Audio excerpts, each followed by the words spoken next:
Olá, boa noite. O Jornal da Record começa com um assalto que aterrorizou uma família no interior de São Paulo. Os bandidos eram 4 jovens, 3 ainda menores de idade. A polícia foi chamada e houve perseguição e tiroteio.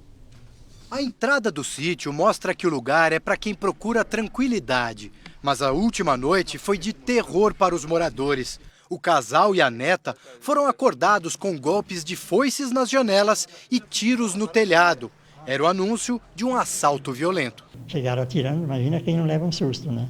Nessas alturas você nem deve reagir, nem pensa em reagir, né? A casa fica numa área rural de Santa Isabel, a 70 quilômetros da capital. Era madrugada, os bandidos chegaram a pé. Ao passar pelo estábulo, cortaram a cabeça de uma cabra. Maldade, pura maldade deles, né? O caseiro, de 56 anos, foi atacado com socos e chutes por 4 rapazes, sendo 3 menores de idade. Fazia ameaça, cada pouco querendo puxar o gatilho para atirar. Vamos te matar, velho, vamos te matar, velho, ele dizia para mim, sabe? Os assaltantes reviraram a casa inteira atrás de dinheiro. Como não encontraram, amarraram o caseiro e ainda deram um tiro na perna dele. Eu não reagi nada, não precisava dessa violência nenhuma. Eu disse, ó, pode pegar tudo o que vocês quiserem levar, tá aí, vocês levam embora. Digo, só deixa nós vivos, né? Não mata nós. E mesmo assim? Mesmo assim, deu tiro ainda. Os bandidos levaram o carro da família carregado com o que conseguiram pegar. Pouco antes de fugir, os assaltantes ainda ouviram um apelo para que parassem de destruir a casa e com a violência. A neta do caseiro, uma menina de 8 anos de idade que também mora aqui, ofereceu aos criminosos o próprio cofrinho. Aqui dentro não tem mais de R$4. Mesmo assim, ela queria entregar o dinheiro para que os criminosos fossem embora. Ela dá muito valor pro vô, porque a gente tem a guarda dela, tudo, a gente cuida dela desde os 2 aninhos, né? E não mata o vô, não mata o vô, ela só dizia, sabe? Depois que o grupo fugiu, o caseiro chamou a polícia. A nora, que vinha para socorrer os parentes, reconheceu o carro no meio do caminho e deu o alarme. Teve início uma perseguição. Uma das viaturas capotou numa curva. Houve tiroteio e os assaltantes foram presos. Cristiano de Almeida foi baleado e está internado com risco de perder uma perna. A família do caseiro, que mora há 10 anos no sítio, está assustada com a violência que não conhecia. A minha filha, que mora no sul também, pediu demais para mim voltar logo. Ela disse, arruma a mala e vem embora. Um técnico de enfermagem foi demitido de um hospital do Rio de Janeiro suspeito de abusar de uma paciente. O crime aconteceu em um dos hospitais mais respeitados da cidade. O técnico de enfermagem teria abusado da fragilidade de uma paciente de 27 anos, recém-operada. A acusação é que o agressor aproveitou que ela estava inconsciente para tocá-la. A polícia ouviu os envolvidos e analisou as imagens do circuito interno do hospital. O profissional de saúde foi indiciado por estupro e acabou demitido por justa causa. Os casos de agressão sexual assustam os cariocas. Esta mulher foi atacada dentro do metrô. O acusado não se intimidou nem mesmo com a composição lotada. Eu empurrei ele, comecei a chamar ele de tarado. Ele ficou com a bolsa assim na frente, tampando. Indignados, populares ajudaram a vítima e levaram o agressor até a delegacia. O padeiro foi indiciado e liberado em seguida. Só nos primeiros 3 meses deste ano foram registrados cerca de 1.500 casos no Rio, uma média de 16 estupros por dia. Márcio testemunhou a violência sexual no metrô e diz que o número de casos só vai cair se os acusados forem punidos. E a gente espera que seja mais um que fique atrás das grades. Agora um alerta especialmente às mulheres. Fazer alisamento dos cabelos por conta própria pode provocar graves danos à saúde. Minutos depois de aplicar um produto pela primeira vez, uma mulher apresentou vermelhidão na pele e inchaço num lado do rosto. E quando chegou ao hospital, o diagnóstico, ela foi vítima de um acidente vascular cerebral. Ana Paula da Silva, de 27 anos, quase não fala e perdeu alguns movimentos do lado esquerdo do corpo. Ela teve um acidente vascular cerebral depois de fazer, em casa, uma escova progressiva no cabelo. Começou a sentir coceira muito forte na cabeça e começou a ter vermelhidão na parte direita do rosto e inchaço também no olho e no rosto. E minha mãe mandou ela correndo lavar a cabeça com shampoo para tirar, mas só que continuou ficando mais vermelha ainda e ela começou a se queixar de dor na cabeça. A irmã levou a vendedora para este hospital no centro de São Paulo. Nisso que ela foi atendida, quando ela entrou lá dentro, ela desmaiou, passou mal e quando ela acordou, ela já acordou com a parte do rosto da face direita paralisado e com a fala já não falava mais. E às vezes nem reconhecia a gente também. Ana Paula tinha o costume de fazer alisamentos, mas com os produtos desta marca era a primeira vez. De acordo com a família, Ana Paula comprou o kit com uma amiga do trabalho. Os médicos recolheram amostras para saber se foram os produtos que causaram o derrame cerebral. Esse médico toxicologista explica que se a pessoa tem uma sensibilidade a substâncias químicas, um alisamento pode provocar um AVC. Isso pode provocar, numa pessoa que já tem o enfraquecimento da parede, da artéria do cérebro, um defeito congênito, provocar então o derrame. Os produtos têm registro na Anvisa e o endereço da empresa fica em Osasco, região metropolitana de São Paulo. Segundo o hospital, a vendedora está sendo acompanhada por um neurologista. O estado de saúde dela é estável. Para Jaqueline, o sonho de ficar com um cabelo liso custou muito caro a Ana Paula. Eles falam que tem um tanto de formal e acaba tendo a mais. E se for num profissional, ele sabe o que fazer na hora, né? Tem produto para tirar na hora. Agora em casa não, você não sabe o que fazer. A fabricante informou que o produto deixou de ser fabricado há cerca de 1 ano e suspeita que a vítima possa ter adquirido um alisante falsificado. Olha, no portal R7 você tem dicas para fazer um alisamento seguro dos cabelos. Acesse r7.com. O debate sobre a legalização da maconha avança nos Estados Unidos. 19 estados americanos já permitem o uso medicinal da erva. Mas o governo americano também investe pesado na repressão ao tráfico internacional. É o que mostra agora a repórter Heloísa Vilela na série Maconha, a Erva Proibida.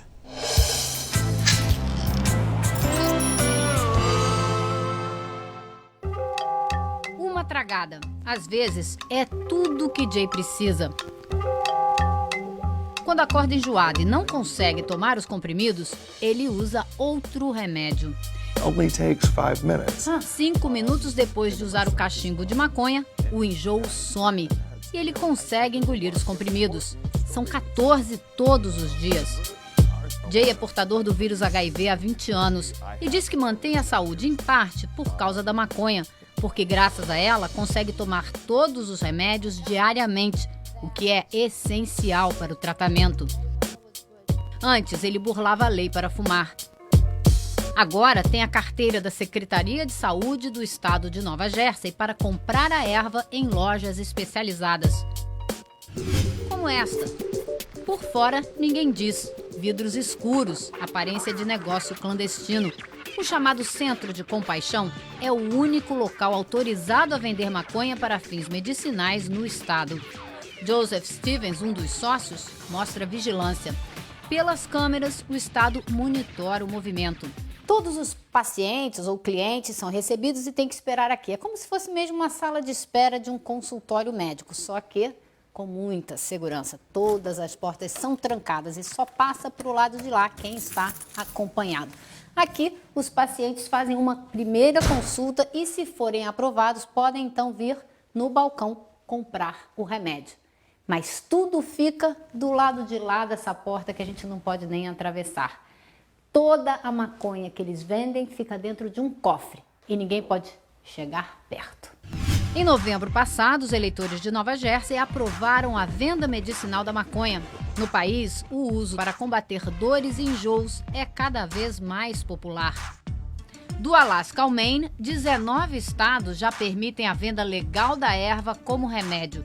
Illinois entrou na lista este mês, mas tudo começou na Califórnia. Em 99, os moradores da Califórnia aprovaram a venda da maconha como remédio. Farmácias como esta se multiplicaram e, ao contrário de Nova Jersey, aqui elas podem fazer propaganda, mostrar o produto e vender um número grande de variedades. Até uma máquina de vender erva, como as de refrigerante, já está em estudo. Mas os compradores têm que ser cadastrados e ter receita médica. Em novembro passado, 2 estados ultrapassaram o pioneirismo da Califórnia. Os eleitores do Colorado e de Washington aprovaram a venda, a posse e o cultivo limitados de maconha para fins recreativos. Legalizaram a droga para maiores de 21 anos. Agora, os 2 estados estão definindo as regras de uma experiência que, se der certo, pode se multiplicar no país, apesar da resistência de grupos mais conservadores. Gregory Bunt é presidente da Sociedade Internacional de Medicamentos para Viciados e acha um perigo a legalização. Está provado que a maconha é a porta de entrada para outras drogas, garante. Mas o movimento pró-legalização está ganhando terreno. A Organização dos Estados Americanos acaba de divulgar um estudo que sugere a necessidade de se discutir a legalização da maconha como forma de reduzir os efeitos da guerra contra o tráfico de drogas. Um problema que o México conhece bem. Em dezembro de 2006, Felipe Calderón foi empossado presidente e prometeu acabar com o tráfico. No ano seguinte, fechou acordo com o ex-presidente George Bush. Através do Plano Mérida, o México passou a receber $1 bilhão e 400 milhões de dólares por ano para enfrentar os narcotraficantes. O exército lidera a luta. Com a militarização do combate ao tráfico, o número de mortos no país já passa de 50 mil. O governo americano aposta na fórmula da repressão. O presidente Barack Obama renovou o Plano Mérida e deu ainda mais dinheiro para a operação militar no México. A maconha já foi demonizada nos Estados Unidos, mas os 3 últimos presidentes têm experiência no assunto. Bill Clinton disse que fumou, mas não tragou. George W. Bush negou ter fumado, mas os amigos garantem que ele provou. E Barack Obama abriu o jogo, fumou maconha na universidade. Talvez por isso o debate hoje seja mais honesto, diz Ethan Nadelman, diretor de uma organização que briga pela legalização da maconha. Ele está nessa batalha há 2 décadas, nos Estados Unidos e na América Latina. Até líderes mundiais que em público são contra, torcem pela legalização da maconha nos Estados Unidos, diz ele. Including the legal regulation of marijuana. Isso vai ajudar a diminuir a violência. O país declarou guerra às drogas no governo de Richard Nixon. Nos anos 70, Nova York liderou a criminalização da erva com a lei mais radical do país. 30 anos depois, a constatação: negros e hispânicos são 92% dos presos por uso de drogas nos Estados Unidos. Esses 2 grupos somam apenas 30% da população americana. Casos como o da atriz Amanda Bynes, hoje, são raros. Na semana passada, ela apareceu no tribunal disfarçada com uma peruca loira. Enrolou um cigarro de maconha no saguão do prédio onde mora e um vizinho chamou a polícia. Ela foi indiciada por posse ilegal de maconha. O Estado reformou a lei das drogas, reduziu as penas e deu aos juízes o poder de decidir quem deve ser preso e quem pode optar por tratamento. The debate will be in Brazil. Ethan diz que a discussão a respeito da legalização das drogas no Brasil hoje se parece com a discussão travada nos Estados Unidos nos anos 90. Para ele, uma política mais liberal das drogas é o que vai trazer segurança para gerações futuras. Creating a safer world for our children. Um índio morreu com um tiro no peito durante uma reintegração de posse no interior do Mato Grosso do Sul. A área, hoje ocupada por uma fazenda, foi declarada terra indígena em 2011 e foi invadida pelos índios há 15 dias. Policiais federais e militares fortemente armados foram mobilizados para cumprir o mandado de reintegração de posse. Chegamos, tentamos negociar, não houve nenhuma possibilidade de negociação. Durante os 15 dias em que os índios ocuparam a fazenda, eles não tinham se aproximado das casas da propriedade, mas com a chegada da polícia, eles colocaram fogo em algumas delas. Essa aqui, a sede da fazenda, foi totalmente destruída. Tudo que estava aqui dentro pegou fogo. Essas imagens mostram um homem sendo carregado. Pelo menos 6 índios feridos no confronto foram atendidos no hospital da cidade. Osiel Gabriel, um indígena de 35 anos, morreu. Pegou nosso pessoal desprevenido. Nós estávamos esperando um mandato ainda judicial, né? A fazenda Buriti fica em Sidrolândia, a 70 quilômetros de Campo Grande, e estava ocupada por cerca de 500 índios da etnia terena desde o último dia 15. Eles reivindicam uma área de 17 mil hectares, reconhecida pela FUNAI como terra indígena.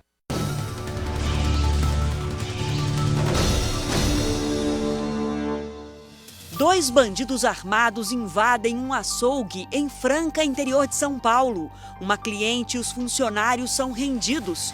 Rapidamente, um dos criminosos pega o dinheiro do caixa e coloca nos bolsos da blusa.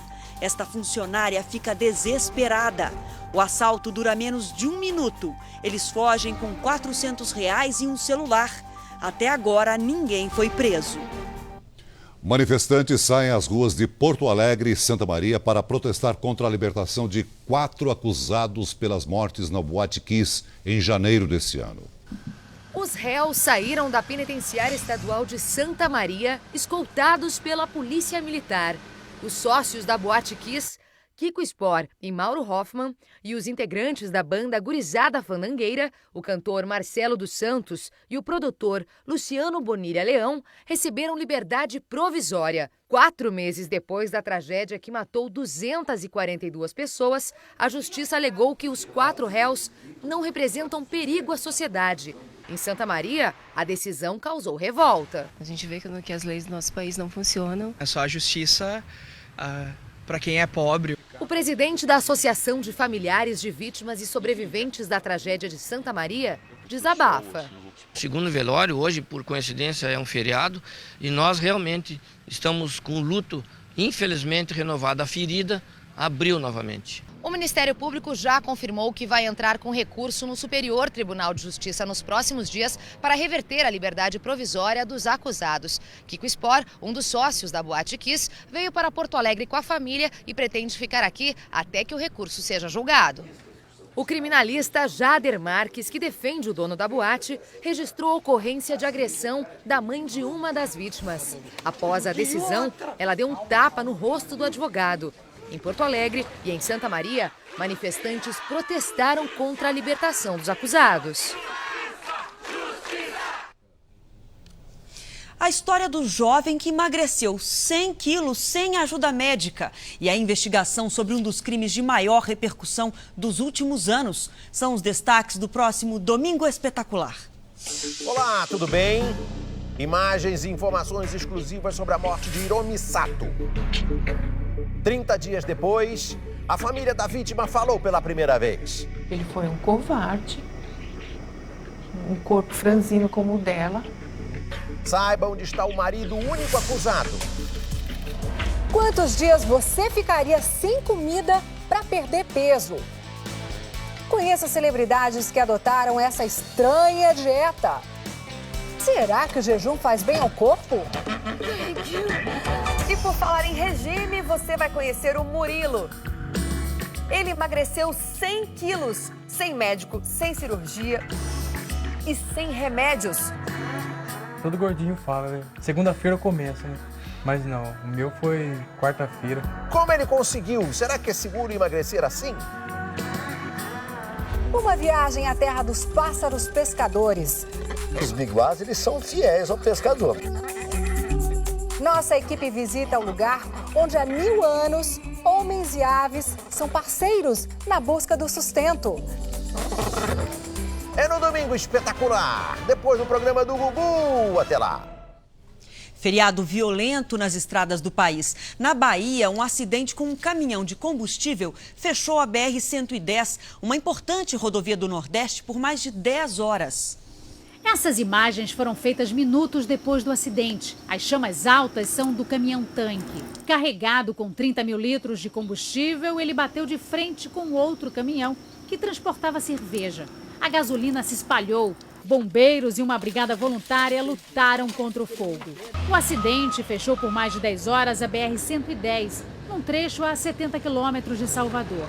O motorista do caminhão-tanque morreu carbonizado. Ele voltava para casa em Aracaju para ver a família e, com pressa, acelerou demais. A maior causa de acidentes nas estradas de todo o país é, e isso há muitos anos, a imprudência. Não respeitar limites de velocidade, beber, fazer ultrapassagens perigosas continuam na lista de infrações mais comuns da Polícia Rodoviária Federal, apesar das campanhas de conscientização e de leis mais severas. E quando as estradas estão mais cheias, como agora no feriadão, o perigo é ainda maior. Em Blumenau, Santa Catarina, um motorista perdeu o controle na curva e, na contramão, bateu em cheio em um outro carro, onde viajavam pai, mãe e a filha de 11 anos. Os 3 ficaram gravemente feridos. O motorista que provocou o acidente morreu. Imprudência também no interior de São Paulo. 6 pessoas morreram e 5 ficaram feridas em 2 acidentes. Em um deles, o motorista tentou fazer uma ultrapassagem e acabou batendo.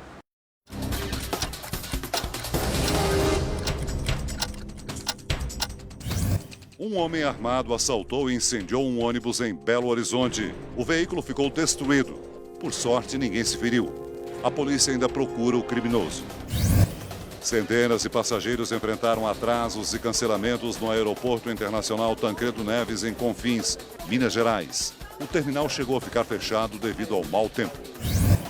2 homens foram presos na Baixada Fluminense suspeitos de coação a testemunhas do inquérito que investiga o pastor Marcos Pereira, da Igreja Assembleia de Deus dos Últimos Dias. O pastor está preso desde o início do mês sob acusação de estupros.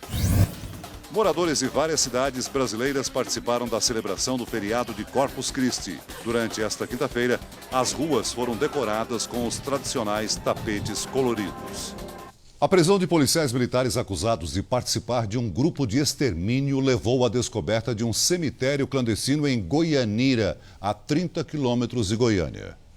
Num poço com 30 metros de profundidade, a polícia encontrou roupas e ossos humanos. A gente pode prever, pode presumir que é mais de 6 a 8 meses, certamente. A polícia acredita que mais 5 corpos podem estar no local. Houve um pequeno deslizamento de terra, então por questão de segurança, para quem está trabalhando no local, nós suspendemos nesse local ainda. O cemitério clandestino foi descoberto depois que 18 PMs foram presos por suspeita de formar um grupo de extermínio na cidade e executar 15 pessoas.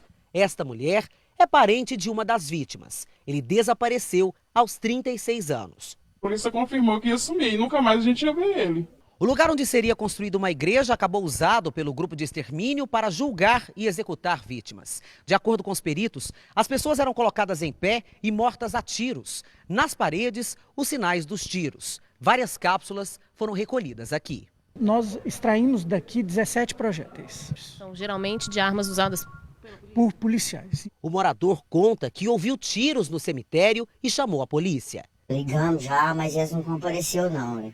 Eles falaram que ia vir, mas não vieram não. 2 anos atrás, a TV Record já havia denunciado grupos de extermínio em Goianira.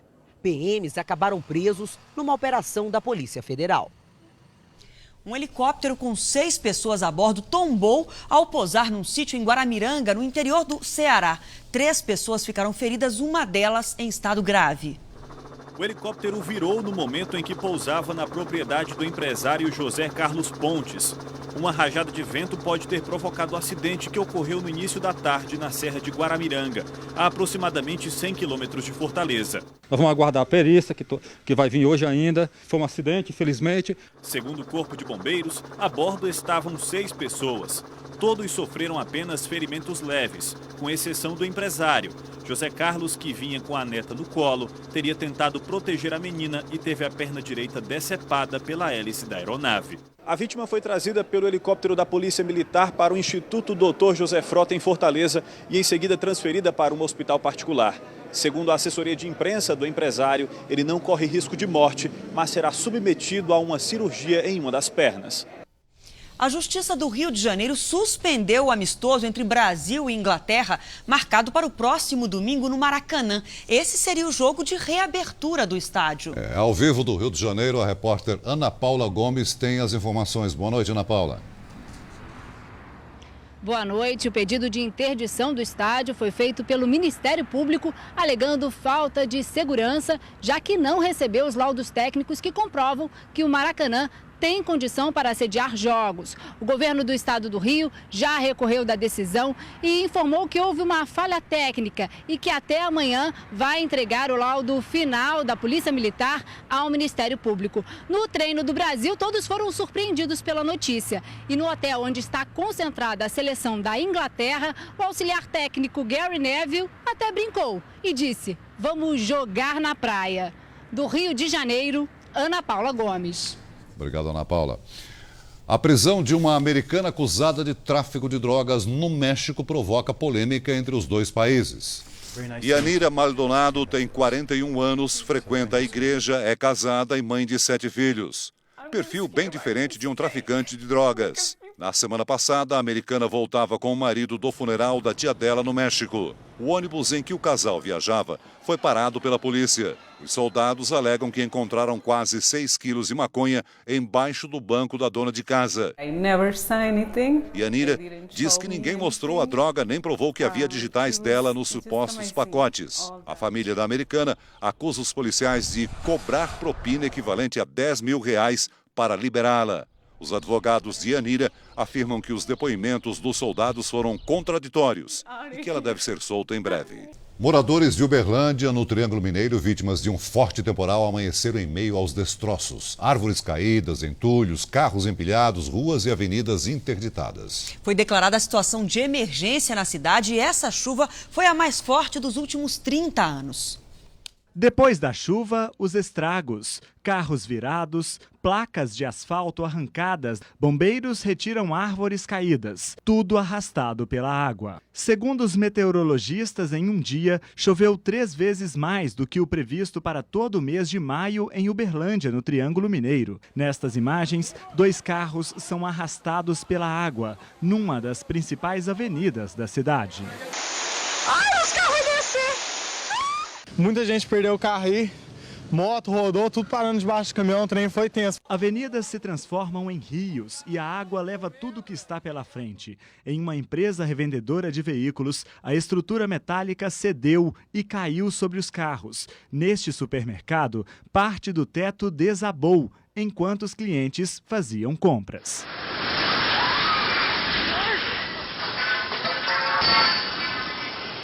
Os reparos dos estragos da chuva ainda vão durar pelo menos um mês. A situação é de emergência e o prefeito disse que vai buscar dinheiro nos governos estadual e federal. Todo mundo sabe que para refazer esse serviço aqui nós vamos gastar muito dinheiro.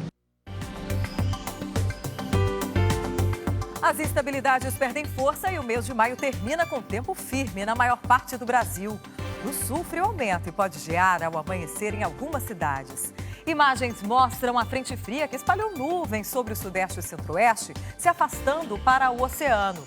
Mas instabilidades associadas ao tempo abafado causam chuvas isoladas em alguns estados dessas regiões. Do Rio Grande do Sul ao Paraná, uma massa de ar seco e frio deixa o céu aberto. No alto da Serra Catarinense, muito frio ao amanhecer. Em São Joaquim, a previsão é de 2 graus negativos. Chuvas isoladas destas áreas cinzas, do Acre ao Amapá e nesta parte do litoral do Nordeste. Em Curitiba, muito frio durante a manhã. A mínima é de 4 graus e a máxima não passa dos 19. No Rio de Janeiro, dia nublado. E a máxima é de 25 graus. O cantor Netinho teve um novo derrame cerebral e passou por uma cirurgia para conter uma hemorragia em São Paulo. Netinho voltou para a UTI deste hospital e respira com a ajuda de aparelhos. É o segundo derrame cerebral que o cantor sofre em menos de uma semana. Netinho, de 46 anos, está internado desde abril, quando procurou um hospital na Bahia com fortes dores musculares. Durante exames, descobriu alterações no fígado, geralmente associadas ao uso de anabolizantes. Netinho respondeu a estímulos da equipe médica hoje pela manhã e segue em observação. Olha, essa parece ficção, mas não é. O Conde Drácula, que teria vivido na Romênia, parece ter inspirado um goleiro do campeonato romeno. Os jogadores do Petrolul de amarelo e azul, que perdiam por 1-0 para o Gazmetan de preto, ficaram irritados com a atitude do zagueiro Sebastian Achin de sentar em campo e tentar segurar o jogo. O goleiro do Petrolul não resistiu e partiu para a agressão com uma mordida no braço do rival. Após a partida, Sebastian mostrou as marcas no braço mordido pelo goleiro. No portal R7, divirta-se com outras cenas bizarras do esporte. Acesse r7.com. O comitê organizador dos Jogos Olímpicos de Inverno de Sochi, na Rússia, apresentou hoje as medalhas que serão distribuídas aos atletas durante a competição do ano que vem. A apresentação aconteceu na cidade russa de São Petersburgo. Com um visual inovador que mistura metal e policarbonato, o desenho das medalhas retrata a paisagem das montanhas de Sochi. E em fevereiro do ano que vem, a Record transmite ao vivo as Olimpíadas de Inverno de Sochi. O bebê resgatado do encanamento de um banheiro na China deixou o hospital. O recém-nascido estaria com os avós maternos. Ele foi encontrado na tubulação de esgoto de um prédio, ainda envolto pela placenta. A mãe que escondeu a gravidez disse que o menino caiu no vaso sanitário durante o parto. O bebê não teve nenhuma sequela. Um dos suspeitos de matar um soldado em Londres compareceu ao tribunal. Michael Adeboale, de 22 anos, confirmou sua identidade e ouviu as acusações durante a audiência. O segundo suspeito do ataque, Michael Adebolajo, continua internado. Os britânicos de origem nigeriana foram baleados na semana passada após matar o militar a facadas. O Serviço Secreto americano interceptou uma carta com ricina enviada ao presidente Barack Obama. O envelope contendo veneno letal é semelhante aos endereçados ontem ao prefeito de Nova York, Michael Bloomberg. As cartas criticam as propostas dos políticos de maior controle do comércio de armas. No Rio de Janeiro, casos envolvendo criminosos de comunidades pacificadas têm sido cada vez mais comuns. Esse é um problema que preocupa toda a população carioca e fica a dúvida: até que ponto a pacificação garante a segurança? André da Silva Costa, conhecido como Badinho, foi preso numa praça da comunidade do Jacarezinho, na zona norte do Rio. Ele chegou a jogar futebol pelo Botafogo antes de se tornar traficante. Segundo a polícia, Badinho teria ligações com Fernandinho Beiramar. O preso seria o responsável por trazer drogas do Paraguai para o Brasil.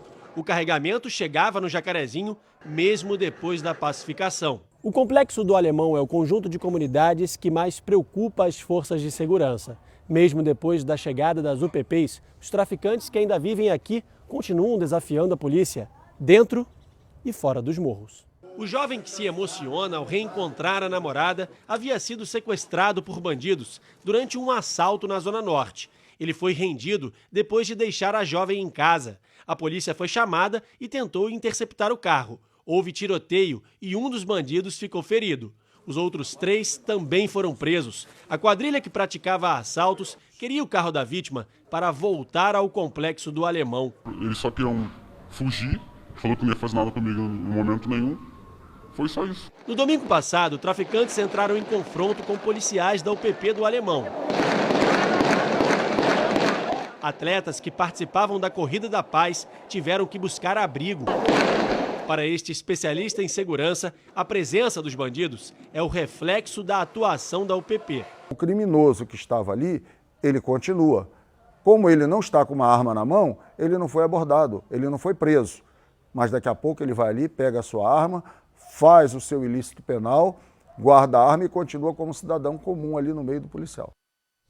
Hoje é o Dia Mundial Sem Tabaco. Em todo o planeta, cerca de 6 milhões de pessoas morrem todos os anos vítimas do cigarro. Aqui no Brasil, 40% das vítimas do fumo passivo têm até 5 anos de idade. Foi na adolescência que Fábia começou a fumar. Ela chegou a parar durante 2 meses, mas não resistiu. Eu terminei o relacionamento e aí eu me senti enfraquecida, voltei a fumar, porque é como se fosse um apoio. José Ribamar ficou 5 anos longe do cigarro, mas admite que não consegue largar. Várias desculpas para fumar. Eu tô nervoso, é ansiedade, o cigarro me deixa mais calmo. O fato é que eu continuo fumando. E esse é um vício que leva à morte a cada ano 6 milhões de pessoas em todo o mundo. No Brasil, são 130 mil vítimas de doenças relacionadas com o fumo. E o tabagismo tem uma influência muito grande, principalmente no desenvolvimento de doenças vasculares. E dentro das doenças vasculares, o acidente vascular cerebral tem um impacto muito grande nos fumantes. No Instituto do Coração, em São Paulo, uma exposição mostra a história da luta contra o tabagismo. O Brasil tem uma boa notícia. A conscientização e as leis que proibiram o fumo em lugares fechados reduziram o consumo. Em 1989, quase 35% dos brasileiros fumavam. Em 2011, segundo o Ministério da Saúde, o percentual já havia caído para menos de 15%. Mas apesar do avanço, também há motivo para preocupação. Se a luta contra o cigarro começa com a decisão do fumante de parar, também há muita gente atingida pelo tabagismo que não tem essa escolha, os fumantes passivos. E em cada 10 dessas vítimas do vício dos outros, 4 são crianças com até 5 anos de idade. O fumo passivo é a causa de doenças que a cada dia matam 7 brasileiros. Não é o aspecto do cigarro só, mas é a qualidade de vida que essa pessoa passa e para a criança que vai ser um futuro fumante.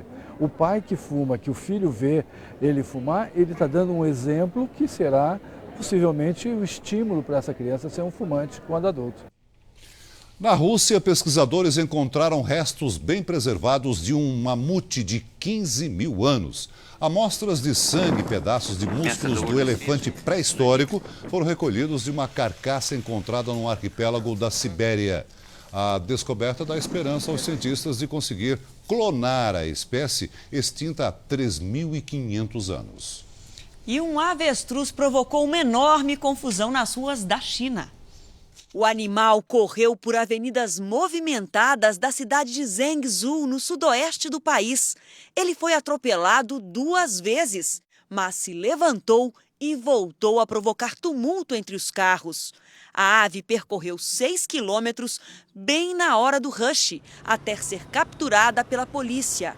O avestruz ficou levemente ferido e foi levado para um zoológico.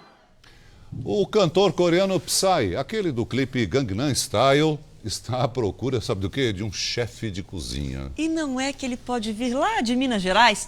Um cozinheiro lá da minha terrinha está em primeiro lugar na disputa mundial pela vaga. O Santa Teresa foi o berço de um dos maiores movimentos musicais do país. No bairro nasceu o Clube da Esquina, no fim da década de 60.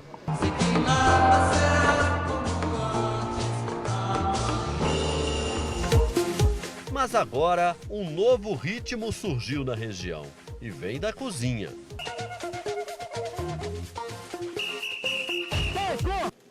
Ricardo Capucci, chefe de um restaurante, é finalista de uma competição internacional que vai escolher o cozinheiro do rapper Psy, a sensação do momento. A competição é organizada por uma rede de restaurantes da Coreia do Sul. Ricardo descobriu o concurso por acaso na internet, já desbancou mais de 150 concorrentes do mundo inteiro, mas para chegar à liderança foi preciso provar que não tem habilidade só na cozinha.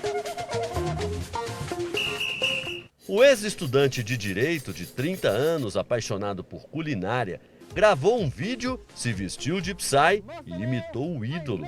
No clipe, Ricardo mostra os ingredientes da cozinha mineira que deixaram os jurados com água na boca e foram usados no prato criado por ele, salada de salmão. É uma salada fresca, uma salada saudável e bastante colorida e bem bonita. Os internautas têm até o dia 10 de junho para escolher o novo chefe de Psy.